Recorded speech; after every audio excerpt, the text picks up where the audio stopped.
Would you intervene if you felt your child's education was becoming increasingly political? In a page out of the Communist Chinese playbook, liberals are playing the long game in their quest for political domination.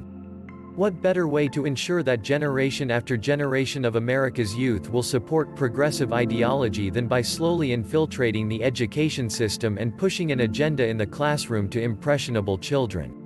Perhaps the only weakness of these operatives has been that they became too aggressive and overt in recent years, and now parents have started to recognize the attempts at indoctrination and have begun to fight back. It has been no secret that liberalism has permeated throughout the university system for decades, where professors with extreme ideologies are protected from scrutiny and free to infect the minds of college students.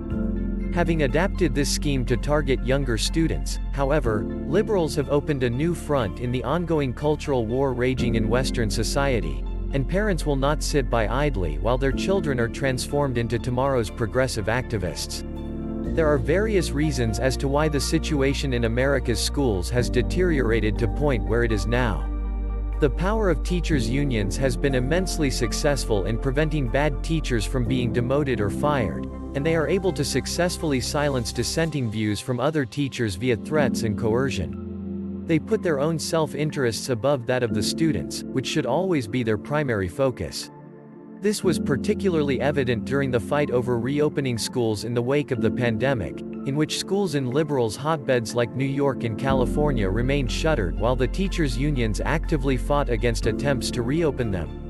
As with other unions that have outgrown their original purpose, it is time for the power of teachers' unions to be curbed, but this requires parents to take a more active role in holding teachers accountable for their children's education.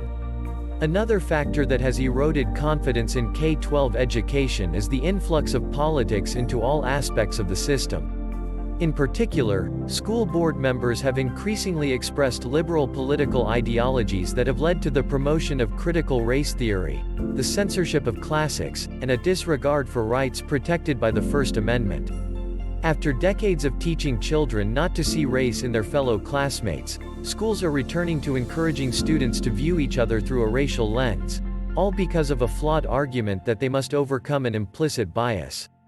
Rather, liberals have realized that racial segregation and strife are actually beneficial to maintaining their power, so destroying the colorblind nature of youth will help them achieve this goal sooner than later. Freedom of expression is encouraged, but only when the thoughts being expressed align with approved narratives and don't contain potential microaggressions.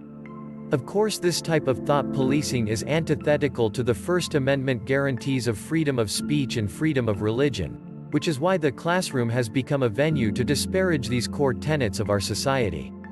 Again, it will take engaged parents and society as a whole to reclaim America's schools for our children and shut down progressives' ongoing recruiting efforts. What do you think? Would you intervene if you felt your child's education was becoming increasingly political? Vote now at pollred.com.